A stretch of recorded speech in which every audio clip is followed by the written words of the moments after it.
des limites, on passe maintenant à ce qu'on appelle les branches paraboliques. Premièrement, branche parabolique de direction OX, c'est-à-dire l'axe des abscisses. On dit que CF, c'est la courbe représentative de la fonction f, représente une branche parabolique de direction asymptotique au x, l'axe des abscisses, en plus l'infini. Si la limite de la fonction f de x en plus infini égale à plus l'infini, et la limite quand x tend vers plus l'infini de f de x sur x égale à 0. Respectivement, la même chose, c'est on va dire que CF représente une branche parabolique de direction asymptotique au x en moins l'infini, si la limite de f de x en moins l'infini c'est égal à plus ou moins l'infini, donc on peut faire ici plus ou moins l'infini, et la limite quand x tend vers plus l'infini de f de x sur x égale à 0. Exemple. On sait très bien, par exemple, quel que soit x appartenant à R+, je vais utiliser, par exemple, c'est l'exemple 1 d'une fonction usuelle, donc tous, c'est racine de x. Racine de x. Vous pouvez utiliser GeoGebra sur votre smartphone ou bien sur l'ordi et tracer la représentation graphique de la fonction racine de x, c'est une fonction qui est usuelle. Donc, la représentation graphique va donner dans un repère orthonormé. Voilà. OIJ. Donc la représentation graphique, ça donne. On sait très bien que c'est une fonction qui n'est pas dérivable à droite de 0. Il est défini sur 0 plus l'infini, donc à peu près ce que l'image de 1. Donc l'image de 1 c'est 1. C'est bien avec quelques points pour tracer. Voilà, il n'est pas dérivable dans ce point. Voilà. Et là, voilà. Vous voyez très bien qu'il y a une branche parabolique de direction l'axe des abscisses au voisinage de plus l'infini. Exemple 2. Exemple 2. Soit f de x, soit f, la fonction définie sur 0 plus l'infini par f de x égale une certaine fonction que j'ai bien notée pour vous. Donc c'est 3 racines de x moins 2 sur racine de x plus 1. Donc on va appliquer la définition. D'abord, on calcule la limite. Quand x, regardez bien là, le bord de l'ensemble des définitions, c'est plus infini. Donc on calcule la limite en plus infini. Et après on fait notre interprétation. Donc la limite quand x tend vers plus l'infini de f de x, c'est la limite quand x tend vers plus l'infini de 3 racines de x moins 2 sur racine de x plus 1. Parce qu'on constate que 2 sur racine de x tend vers 0. Donc, et racine de x tend vers plus l'infini. Donc la limite c'est bien plus l'infini. Donc on est bien dans l'une des conditions de notre définition. Maintenant on va passer à quoi? À calcul de la limite de f de x sur x. Donc la limite quand x tend vers plus l'infini de f de x sur x, c'est la limite quand x tend vers plus l'infini de 3 racines de x sur x, je divise tout par x, x racine de x, plus 1 sur x, qui est égal à la limite quand x tend vers plus l'infini. Donc là, une simplification de cette expression, ça donne 3 sur racine de x, moins 2 sur x racine de x, plus 1 sur x qui donne 0. Voilà une deuxième condition qui donne ma définition. Donc je tire ma conclusion du fait que alors CF est, alors on peut dire que CF, qu'est-ce qu'elle représente, ou bien admet, représente une branche parabolique, une branche parabolique. Il y a plusieurs expressions pour les branches paraboliques, ou bien pour faire une interprétation de direction asymptotique. Donc, je suis obligé d'effacer le tableau, vous m'excusez. Donc,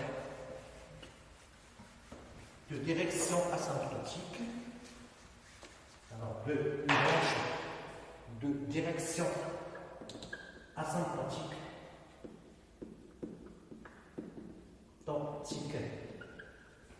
L'axe OX, c'est-à-dire l'axe des abscisses, au voisinage, toujours, ou bien en plus l'infini. Il y a certains qui peuvent dire aussi au voisinage de plus l'infini. Maintenant, branche parabolique de direction OY, c'est-à-dire l'axe des ordonnées. Donc on dit que CF, la courbe représentative de la fonction f, représente une branche parabolique de direction asymptotique, l'axe des ordonnées, en plus l'infini si la limite, on a deux conditions, la limite de f de x en plus l'infini égale à plus ou moins l'infini, et la limite de f de x sur x quand x tend vers plus l'infini égale à plus ou moins l'infini. La même chose si on veut dire que CF représente une branche parabolique de direction asymptotique au y, maintenant on voit en moins l'infini. Si la limite en moins l'infini de f de x c'est plus ou moins l'infini, et la limite en moins l'infini de f de x sur x est égale à plus ou moins l'infini. On prend un exemple, donc exemple 1. Exemple. Donc un exemple graphiquement, sur les fonctions usuelles, c'est la fonction carré. Par exemple, on a f de x égale à quoi? À x carré. Quel que soit x, il est bien défini sur R. Très bien. Donc, en utilisant la représentation graphique sur GeoGebra, on sait très bien que la représentation graphique de la fonction carré, donc, c'est une parabole de sommet haut. Voilà. Voilà. On a bien là, ce sont une branche. Là, il s'agit là d'une branche. Donc, regardez bien. Regardez bien. Donc là, il s'agit bien d'une branche parabolique de direction asymptotique, l'axe des ordonnées, voisinage de plus infini. Et là, on observe très bien que c'est une autre branche parabolique de direction asymptotique, l'axe des ordonnées, où maintenant cette fois-ci, en moins de l'infini. On regarde bien graphiquement que la limite quand x tend vers plus infini de f de x, c'est bien plus infini, et la limite quand x tend vers plus infini de f de x sur x, c'est la limite quand x tend vers plus infini de x carré sur x, qui est égal à la limite quand x tend vers plus infini de x plus l'infini. Donc les deux conditions de la définition qui sont bien vérifiées, et on déduit que la courbe représentative CF, donc CF, ou bien donc CF, admet une branche parabolique,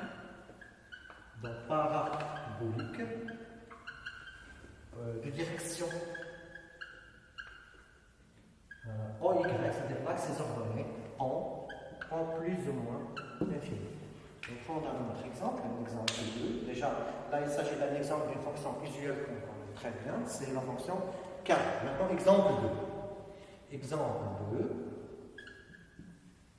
On va prendre une autre fonction polynomiale, f de x égale x la puissance 3 plus 2x moins 1. Donc là, elle est bien définie sur R. D'accord? Donc R, sachant que R c'est quoi? C'est moins l'infini plus l'infini. Donc les bords de l'ensemble de définition là, on a moins l'infini et plus l'infini. Calculons les limites. Donc la limite quand x tend vers moins l'infini de f de x, donc on va prendre la plus grande puissance, sachant que c'est une fonction polynomiale. Donc là, ça donne moins l'infini. Et la limite, quand x tend vers plus l'infini de f de x, toujours, on va prendre la plus grande puissance qui est x puissance 3, et la limite va être, c'est plus l'infini. Maintenant, on va passer là, à la limite de, donc x tend vers plus l'infini, donc on a affaire à prendre la valeur absolue de x qui tend vers plus l'infini, pour faire le calcul des deux limites à la fois, en plus l'infini et moins l'infini. On va bien expliquer pourquoi. Donc là, de f de x est égal à la limite, quand la valeur absolue de x tend vers plus l'infini, de x puissance 3 plus 2x moins 1, la f de x sur x, je m'excuse, donc là sur x. Donc ça donne la limite quand x tend vers plus, donc en valeur absolue tend vers plus l'infini, la plus grande puissance sur la plus grande puissance. La limite quand la valeur absolue de x tend vers plus l'infini de x carré, donc en plus l'infini, en moins l'infini, les deux limites, elles ont la même valeur qui est égale à plus l'infini. Alors, qu'est-ce qu'on va dire maintenant? Donc, les deux conditions de notre définition sont bien vérifiées, alors que CF admet une branche parabolique de direction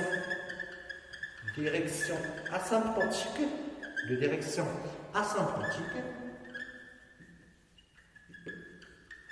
l'axe des ordonnées, c'est-à-dire l'axe OY, en plus l'infini et moins l'infini. Voilà.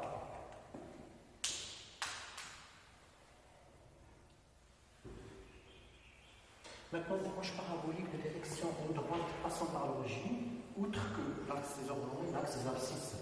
On dit maintenant que CF présente une branche parabolique de direction asymptotique de la droite d'équation y égale à x. Comme vous constatez, c'est une droite qui passe par l'origine, en plus l'infini, si j'ai là trois conditions. La limite de f de x en plus l'infini, c'est plus ou moins l'infini, donc plus ou moins l'infini. La limite en plus l'infini de f de x sur x, c'est un nombre réel a. Et la limite en x tend vers plus, mais sachant là que a doit être différent de 0, a appartenant à R étoile. Sinon, on va tomber dans le cas, c'est une direction asymptotique dans la direction de l'axe des abscisses. Et la troisième condition, c'est la limite de f de x sur x moins x, c'est plus ou moins l'infini. Donc, on va prendre, avant de prendre un exemple, je préfère donner une explication graphique. Donc là, dans un repère orthonormé, on représente graphiquement une certaine fonction. Voilà, là, x, f de x. J'ai besoin d'un stylo noir comme là. Donc, je trace une droite, par exemple, là, qui passe par l'origine. Donc, là, c'est le haut. Voilà. Donc, c'est une droite d'équation y égale à x. Et, regardez bien, la direction asymptotique. Voilà. C'est une branche parabolique. Voilà. Une branche parabolique de la représentation graphique de CF en plus l'infini. D'accord? Ça peut être au-dessus comme au-dessous. Ça peut être au-dessous comme au-dessus. Ouais. On peut avoir même de l'autre côté. D'accord? Au voisinage du moins l'infini, c'est pareil. On peut y avoir aussi, par exemple, une branche parabolique en moins l'infini. D'accord? Ça dépend. C'est la courbe au-dessous ou bien au-dessus de la droite d'équation y égale à x. Maintenant, on va prendre un exemple. Voilà. Les quatre cas possibles, mais ça dépend bien sûr de la position relative de la courbe et de la droite. Maintenant, on va prendre un exemple. Donc, exemple, j'ai pris le cas d'une fonction, soit f, la fonction définie par, donc j'ai déjà fait mon exemple, soit f, la fonction définie sur 0 plus l'infini par, donc m f de x égale 2x plus racine de x moins 1 sur x. Alors le domaine de définition c'est R plus, c'est 0 plus infini. Donc d'abord on demande l'ensemble des définitions là, c'est plus infini. Donc je calcule d'abord, pour vérifier les trois conditions de ma définition. La limite quand x tend vers plus l'infini de f de x, c'est la limite quand x tend vers plus l'infini de 2x plus racine de x moins 1 sur x. Quand vous constatez, donc on va faire c'est l'addition des limites, la limite de 2x plus la limite de racine de x moins la limite de 1 sur x. Donc 2x est envers plus infini, racine de x est envers plus infini, 1 sur x est envers 0. Donc la limite, elle est bien, c'est plus l'infini. Donc regardez bien, la première condition, elle est vérifiée. Passons à la deuxième. Donc on va calculer maintenant la limite de f de x sur x. Alors, la deuxième condition, donc je garde toujours les conditions pour les vérifier. Maintenant, la limite, quand x tend vers plus l'infini de f de x sur x, c'est la limite quand x tend vers plus l'infini de quoi? De 2x sur x moins, ou bien plus racine de x sur x moins 1 sur x carré. Donc ça fait, c'est la limite quand x tend vers plus l'infini de 2 plus 1 sur racine de x moins 1 sur x carré. Il est bien que 1 sur racine de x est envers 0, 1 sur x carré c'est envers 0, donc la limite elle est égale à 2. Donc la deuxième condition, elle est vérifiée. Passons à la troisième condition. Donc la limite quand x tend vers plus l'infini de f de x moins 2x, c'est la limite. Quand x tend vers plus l'infini, de quoi? De racine de x moins 1 sur x. 1 sur x tend vers 0, donc la limite c'est plus l'infini. Donc la troisième condition est bien vérifiée. Alors, on déduit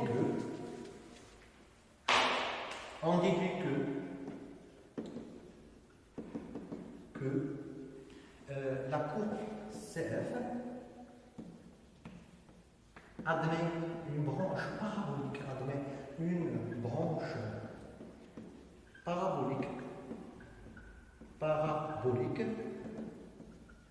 dans admet une branche parabolique de direction asymptotique, la droite y égale à 2x en plus l'infini. Voilà. On est toujours dans le cadre de la représentation graphique d'une fonction. Maintenant, on passe à la notion de convexité et de point d'inflexion. Premièrement, notion de convexité et de concavité. Là, la définition, donc elle est répartie en deux. Il y a deux définitions là. La définition de la convexité et de la concavité. On dit que f, déjà, la fonction f est dérivable sur un intervalle i, et c'est sa représentation graphique dans un repère du plan. On dit que f est convexe sur i si sur l'intervalle i, la courbe c est entièrement au-dessus de chacune de ces tangentes. Alors, on va prendre un exemple, exactement pour comprendre sa définition. Exemple 1. La fonction, par exemple, x carré, elle est définie sur quelque chose qui s'appartient à R. Donc f, elle est bien convexe sur R. Pourquoi? La représentation graphiquement maintenant, donc dans un repère orthonormé du plan OIJ, donc là c'est x, f de x, on sait très bien que la représentation graphique de la fonction carré, c'est une parabole de sommet haut.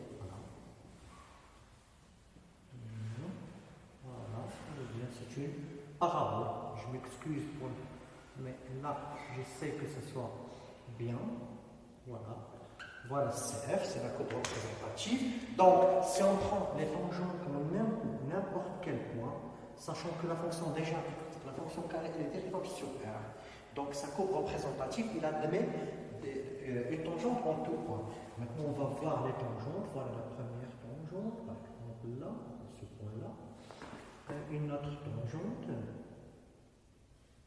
Voilà. Une autre tangente là. Voilà une autre. Donc, qu'est-ce qu'on constate? Que CF est au-dessus de chacune de ces tangentes. Donc, on déduit que f est une fonction comment? Convexe. C'est une fonction convexe sur R. Exemple 2. Donc, exemple 2, pour bien comprendre la deuxième partie de la définition, on dit que f est concave sur i si sur l'intervalle la courbe C est entièrement au-dessous de chacune de ces tangentes. Donc, on va prendre comme exemple la fonction inverse, f de x égale 1 sur x carré, quel que soit x appartenant à R étoile. R étoile, donc c'est moins l'infini, 0 union 0 plus l'infini. Donc, la courbe représentative de la fonction inverse, c'est un hyperbole de centre haut. Donc, on va faire bien. Donc c'est une image de moins 1, c'est moins 1. Donc il faut garder toujours cette symétrie par rapport à l'axe, par rapport à l'origine. Donc qu'est-ce qu'on constate? Donc là c'est x, f de x. X, f de x. Bien. Alors on peut constater exactement que, regardez bien que en tout point, on constate que CF elle est au-dessus, hein, pour les x appartenant à 0 ouvert plus l'infini, que CF elle est au-dessus c'est-à-dire elle est au-dessus de toutes ces tangentes. Voilà une autre tangente. Voilà. Donc, et de l'autre côté, on va constater que CF là, elle est au-dessous de chacune de ces tangentes. Donc, qu'est-ce qu'on peut constater là? Que donc, la fonction f est convexe sur 0 ouvert plus l'infini et concave sur moins l'infini 0. Donc voilà, donc c'est un exemple de fonction convexe et de fonction concave. Donc, dans l'étude graphique d'une fonction, il y a un point qui est très important à étudier, c'est le point d'inflexion. Donc la définition, c'est quoi un point d'inflexion? Donc soit f est une fonction qui est dérivable sur un intervalle i, et c'est sa courbe représentative, donc sa coupère du plan, et a un point qui appartient à l'intervalle i. On dit que le point de coordonnées, le point grand A de coordonnées a petit f de a, est un point d'inflexion de C si en A, c'est-à-dire en ce point-là, la courbe C traverse sa tangente. On va prendre un exemple pour bien comprendre notre définition. Exemple, donc c'est la fonction Q, donc, qui est bien définie sur R. Donc f, la fonction cube, elle est dérivable, c'est une fonction usuelle. Donc la fonction cube est dérivable sur R, c'est-à-dire son ensemble de définitions. On sait très bien, soit en utilisant GeoGebra, ou bien on sait très bien que la fonction déjà cube, on sait très bien sa représentation graphique, parce qu'il s'agit là d'une fonction visuelle.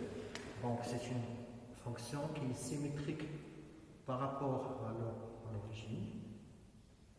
Voilà.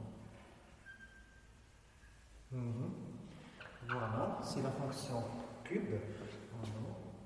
On peut dire qu'elle a une tangente, regardez bien la tangente au point O, la tangente au point O, elle traverse bien la courbe.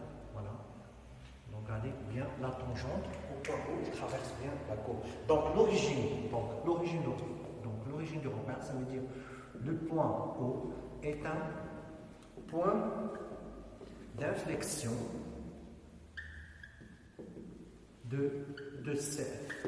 On constate bien que la fonction f, donc la fonction f est convexe, regardez bien, est convexe